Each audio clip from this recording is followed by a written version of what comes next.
Hello everyone, I hope you enjoyed the last video about emails. Now we are moving on to another very significant skill that you will need to develop if you are planning to go for higher education or going to try for employment, whatever scenario you will be in future. This is something very significant that you have to learn. This is the art of condensing or summarizing. The art of condensing or summarizing. In most of the contexts, whether it be educational context, whether it be professional context, you are actually loaded with information. You are actually bombarded with information. Every single day you would have meetings, you would have projects, assignments, you would have to do a lot of reading. So whatever these activities that you do, there is a lot of information that you need to process. But at the end of the day, all the information that you somehow devour from all these experiences, from all that reading, is not that important. But you can actually make your life more productive if you can actually summarize this information, condense this information. So a really good student or somebody who observes life really well would have this ability to understand what are the important information in all this paraphernalia of information that I am seeing. So imagine that you are listening to a class. What will you do? You might note down important points in a class. I have seen some students' notebooks. They note down every single thing that the teacher says, but eventually when they go for the exams, they'll be very confused because there is so much of information. But what will a smart student do? He'll have this ability, or at least he'll try to identify what are the significant points that the teacher has mentioned.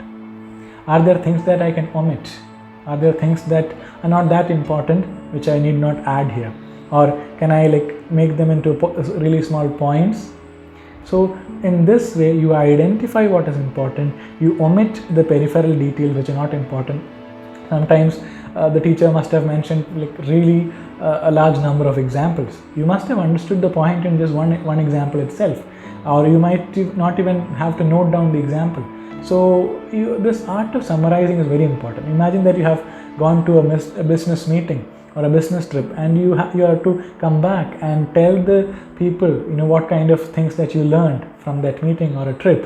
What will you do? Will you go about describing every single thing?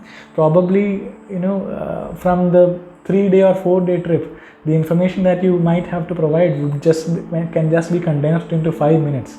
So that's the art of condensing. In the present world, time is very precious. That is, every 5 minutes that you spend on something, the other people have a lot of other things to do, because in the era of the internet, 5 minutes is enough time to probably create a program, or probably create a revolution online. So time is very precious. So everybody doesn't have the time to listen to all the peripheral information that is there. So first of all, you identify what is important, and you identify your audience, and then what is important to them. Or imagine that you're writing for your studies, what is important to me, or from an exam point of view, is this important? Identify what is important, omit what is not important. And if imagine that you're given a really huge paragraph or a passage, what will you do? Underline first. Underline what is important, and then go through the underlined things, and then make a logical connection between them, and then write. And when you're summarizing, first of all, imagine that you're given 2 pages. First of all, try summarizing it into 1 paragraph, and maybe after that try summarizing into 2 or 3 lines. You might just be able to do that, because good summarizers save a lot of time and save a lot of effort. And there are also other strategies that you can adopt when summarizing. A lot of information, probably 3 or 4 pages of information, might be summarized through an illustration. That is, have you seen spider diagrams? Spider diagrams, that is, there would be a center point, and connected to it would be a lot of other points. It's called a spider diagram. And flow charts are there. Imagine that you're describing a process. The whole process could be described in pages and pages. If you draw a flow chart, step 1, step 2, step 3, step 4, all that information can be condensed into probably half a page. And then you must have seen tables also. Really, sheets and sheets of information can be processed into one small table.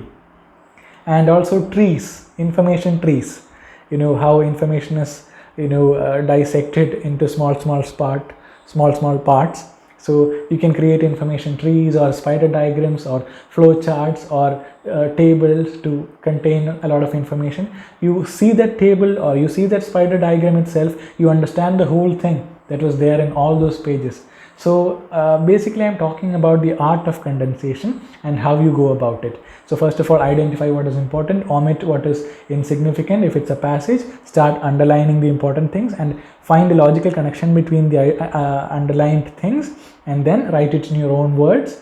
Simplify it as much as possible. Do not write long winding sentences, but rather very simple sentences. Or imagine that you're going to write a project, or you have a hypothesis about a project. You do not go about writing it in pages and pages, but rather in a handful of lines, in an abstract you might be able to communicate that. So this art of summarizing is very significant. You have to learn that by practicing.